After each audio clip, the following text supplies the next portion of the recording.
কল্পনা কৰকচোন যদি এনে এটা বিৰল গ্ৰহ সংযোগ ঘটে যিয়ে আপোনাৰ ভাগ্যৰ বন্ধ দুৱাৰ মুকলি কৰাৰ সম্ভাৱনা থাকে। স্থবিৰ হৈ পৰা প্ৰকল্পবোৰ ত্বৰান্বিত কৰিব পাৰে, আপোনাৰ কেৰিয়াৰক নতুন উচ্চতালৈ আগুৱাই নিব পাৰে আৰু ধনৰ নতুন পথ মুকলি কৰিব পাৰে। তেন্তে আপুনি ইয়াৰ বিষয়ে জানিব নিবিচাৰিবনে? নমস্কাৰ প্ৰিয় দৰ্শক, প্ৰজ্ঞান ইউনিভাৰ্ছ চেনেলত আপোনালোকক সকলোকে স্বাগতম জনাইছোঁ। প্ৰিয় দৰ্শক, বৈদিক জ্যোতিষৰ মতে 2026 চনৰ 16 জুলাই তাৰিখটো অতি গুৰুত্বপূৰ্ণ আৰু প্ৰভাৱশালী দিন বুলি গণ্য কৰা হয়। এই দিনটোত সূৰ্যই কৰ্কট ৰাশিত প্ৰৱেশ কৰিব। এইটো কেৱল এটা সাধাৰণ ৰাশিৰ পৰিৱৰ্তন নহয়, বৰঞ্চ এক শুভ গ্ৰহ সংযোগ যাৰ প্ৰভাৱ আগন্তুক বহুদিনলৈকে 12টা ৰাশিৰ সকলোৰে জীৱনত অনুভৱ কৰা হ'ব। চন্দ্ৰই কৰ্কট ৰাশিৰ শাসক। জ্যোতিষত সূৰ্য আৰু চন্দ্ৰক বন্ধুত্বপূৰ্ণ বুলি গণ্য কৰা হয়। গতিকে সূৰ্যৰ কৰ্কট ৰাশিত প্ৰৱেশ স্বাভাৱিকতে শুভ বুলি গণ্য কৰা হয়।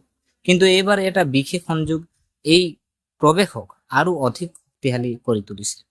আচলতে দেৱতাৰ গুৰু বৃহস্পতি ইতিমধ্যে কৰ্কট ৰাশিত যিহেতু প্ৰৱেশ হ'বলৈ গৈ আছে, আৰু এনে পৰিস্থিতিত 16 জুলাই সূৰ্যই কৰ্কট ৰাশিত প্ৰৱেশ কৰাৰ লগে লগে সূৰ্য আৰু বৃহস্পতিৰ এক অতিশয় শুভ সংযোগ গঠন হ'ব। বৈদিক জ্যোতিষত এই সংযোগ জ্ঞান, সৌভাগ্য, সন্মান, উন্নতি আৰু সফলতা প্ৰদান কৰা অন্যতম শক্তিশালী সংমিশ্ৰণ হিচাপে গণ্য কৰা হয়।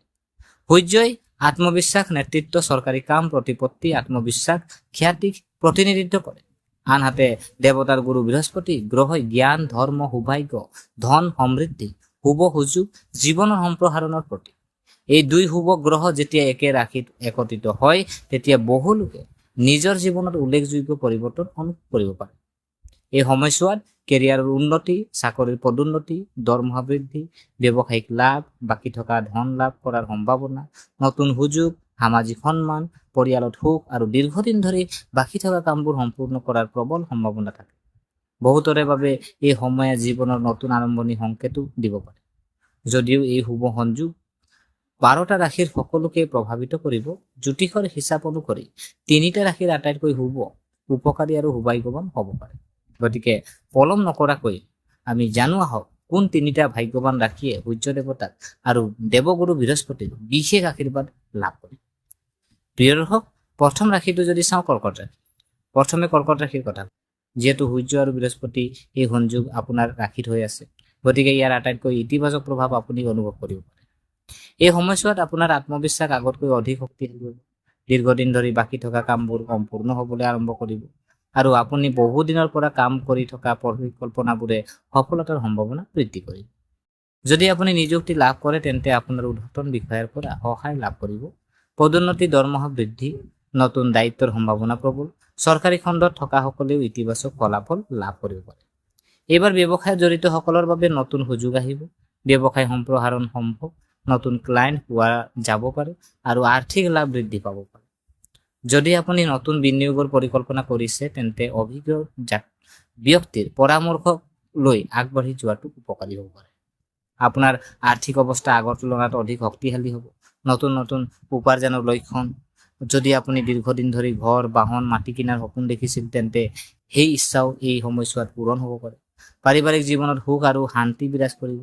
পৰিয়ালৰ সদস্যৰ পৰা সহায় লাভ কৰিব। সমাজত আপোনাৰ সন্মান বাঢ়িব। সামগ্ৰিকভাৱে এই সময়ে কৰ্কট ৰাশিৰ বাবে নতুন আৰম্ভণি আৰু ডাঙৰ কৃতিত্বৰ ইংগিত দিব পাৰে। প্ৰিয় দৰ্শক, যিহেতু আমি 1 নম্বৰ ৰাশি, যি প্ৰথম ৰাশি যিহেতু আমি আলোচনা কৰিলোঁ যিটো কৰ্কট ৰাশিৰ ওপৰত, এতিয়া দ্বিতীয় ভাগ্যৱান ৰাশিটো যদি চাওঁ, দ্বিতীয় ভাগ্যৱান ৰাশিটো হ'ল সিংহ ৰাশি। আমি এতিয়া সিংহ ৰাশিৰ কথা। সূৰ্য আপোনাৰ ৰাশিৰ শাসক গ্ৰহ। গতিকে এই প্ৰৱেশে আপোনাৰ নৱীকৃত শক্তি আৰু সফলতা কঢ়িয়াই আনিব পাৰে। সূৰ্য আৰু বৃহস্পতিৰ শুভ সংযোগে আপোনাৰ আত্মবিশ্বাস বৃদ্ধি কৰিব আৰু জীৱনৰ উন্নতিৰ নতুন সুযোগ প্ৰদান কৰিব।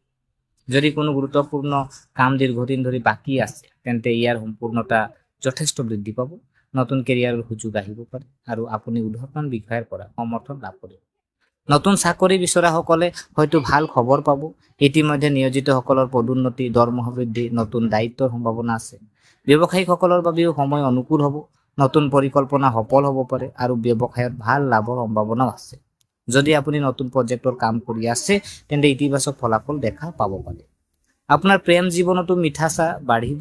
আপোনাৰ পত্নীৰ সৈতে আপোনাৰ সম্পৰ্ক আগৰ তুলনাত অধিক শক্তিশালী হৈ উঠিব আৰু পৰিয়ালত এক সুখৰ পৰিৱেশ বিৰাজ কৰিব। এই সময়খিনি ছাত্ৰ ছাত্ৰী আৰু প্ৰতিযোগিতামূলক পৰীক্ষাৰ বাবে প্ৰস্তুতি চলোৱা সকলৰ বাবেও শুভ বুলি গণ্য কৰা হৈছে। আপোনাৰ কঠোৰ পৰিশ্ৰম ইতিবাচক ফলাফল দিব পাৰে আৰু মানসিক চাপ কম কৰিব পাৰে। প্ৰিয় দৰ্শক, যিহেতু আমি 2 নম্বৰ ৰাশিৰ ওপৰত আমি যিহেতু আলোচনা কৰিলোঁ, যিটো সিংহ ৰাশিৰ ওপৰত আলোচনা কৰিলোঁ, সিংহ ৰাশিৰ পিছত আৰু এটা ভাগ্যৱান ৰাশি, যিটো 3 নম্বৰ ৰাশি হৈছে আপোনাৰ ভাগ্যৱান ৰাশিটো হ'ল ধনু ৰাশি। এতিয়া ধনু ৰাশিৰ কথা। ধনু ৰাশিৰ শাসক ৰাশি আপোনাৰ গুৰু হ'ল বৃহস্পতি, আৰু ফলস্বৰূপে সূৰ্য আৰু বৃহস্পতিৰ এই সংযোগে আপোনাৰ বাবে অত্যন্ত শুভ ফল কঢ়িয়াই আনিব বুলি বিবেচিত হৈছে। এই সময়ছোৱাত কিছু ভাল খবৰে সমগ্ৰ পৰিয়াললৈ আনন্দ কঢ়িয়াই আনিব পাৰে। যদি আপুনি নতুন ব্যৱসায় আৰম্ভ কৰাৰ পৰিকল্পনা কৰিছে বা নতুন প্ৰচেষ্টা হাতত লৈছে, তেন্তে সময় অনুকূল হ'ব। আৰ্থিক অৱস্থা সুদৃঢ় হ'ব। আবদ্ধ হৈ থকা ধন উদ্ধাৰ হোৱাৰ সম্ভাৱনা আছে। বিনিয়োগৰ ফলতো লাভ হ'ব পাৰে। পূৰ্বৰ প্ৰচেষ্টা এতিয়া সফলতালৈ পৰিণত হোৱা যেন লাগিব। কৰ্মস্থাপনত থকা সকলেও নতুন দায়িত্ব, পদোন্নতি বা আকাংক্ষিত সুযোগ লাভ কৰাৰ সম্ভাৱনা থাকে। আপোনাৰ কামৰ শলাগ লোৱা হ'ব আৰু ঊৰ্ধ্বতন বিষয়াৰ আত্মবিশ্বাসো বৃদ্ধি পাব। স্থবিৰ ব্যৱসায়িক প্ৰকল্প পুনৰ গতি লাভ কৰিব আৰু ভাল লাভৰ সম্ভাৱনা আছে। যদি আপুনি অংশীদাৰিত্বৰে কাম কৰি আছে, তেন্তে ইতিবাচক ফলাফল দেখা যাব। সমাজত আপোনাৰ সন্মান বাঢ়িব। মানুহে আপোনাৰ সিদ্ধান্তৰ প্ৰশংসা কৰিব আৰু আপোনাৰ সুনাম আগৰ তুলনাত অধিক শক্তিশালী হ'ব। আপুনি পৰিয়ালৰ সহায় লাভ কৰিব আৰু মানসিক সন্তুষ্টিৰ অভিজ্ঞতা লাভ কৰিব। প্ৰিয় দৰ্শক, 2026 চনৰ যি 16 জুলাইত সূৰ্য আৰু দেৱতা বৃহস্পতিৰ শুভ সংযোগ, যিহেতু কৰ্কট, সিংহ, ধনু, এই 3টা ৰাশিৰ অধীনত জন্ম যিসকল জন্ম লোৱা আমাৰ বন্ধু বান্ধৱী আছে, তেখেতসকলৰ বাবে বিশেষভাৱে উপকাৰী বুলি বিবেচিত হৈছে। আৰু কেৰিয়াৰ, ব্যৱসায়, ধন সম্পত্তি, প্ৰতিপত্তি আৰু পাৰিবাৰিক জীৱনত ইতিবাচক পৰিৱৰ্তন দেখা যাব পাৰে। কিন্তু এজন ব্যক্তিৰ জীৱনত প্ৰকৃত ফলাফল তেওঁলোকৰ জন্মৰ তালিকা, আপোনাৰ যিহেতু সময় বা জন্মৰ তাৰিখ, সেইখিনিৰ অৱস্থা আৰু আন গ্ৰহৰ অৱস্থানৰ ওপৰতো নিৰ্ভৰ কৰে। গতিকে ইয়াক কেৱল সাধাৰণ বৈদিক জ্যোতিষ বিশ্লেষণ বুলি বিবেচনা কৰক। যদি এই ভিডিঅ' যিহেতু আমি আলোচনা কৰিলোঁ আজি, আপোনাৰ যদি এই ভিডিঅ' আপোনাক কিঞ্চিত মানুহ লাভান্বিত কৰিলে, তেনেহ'লে ভিডিঅ'টো লাইক এটা কৰিব আৰু যিমান পাৰে আপোনালোকৰ পৰিয়ালবৰ্গ, আপোনালোকৰ বন্ধু বান্ধৱীৰ লগত ভিডিঅ'টো পাৰিলে শ্বেয়াৰ কৰক আৰু কমেণ্ট বক্সত জয় সূৰ্যদেৱ বা জয় গুৰুদেৱ আপোনালোকে কমেণ্ট এটা কৰিব। আৰু আমাৰ চেনেলটো যদিহে আপোনালোকে এতিয়ালৈকে ছাবস্ক্ৰাইব কৰা নাই, এনে ৰাশিফলৰ ভিডিঅ', আজি আপোনাৰ সাপ্তাহিক ৰাশিফলৰ ভিডিঅ' হওক বা জ্যোতিষৰ বিভিন্ন ভিডিঅ' আমি এই চেনেলৰ মাধ্যমত আমি দিওঁ। গতিকে যদি এতিয়ালৈকে ছাবস্ক্ৰাইব কৰা নাই, অনুগ্ৰহ কৰি ছাবস্ক্ৰাইব কৰি আমাক উৎসাহিত কৰিব বুলি আশা থাকিলে পুনৰ লগ পোৱাৰ প্ৰতিশ্ৰুতিৰে আজিলৈ আমি বিদায় মাগিলোঁ। ধন্যবাদ।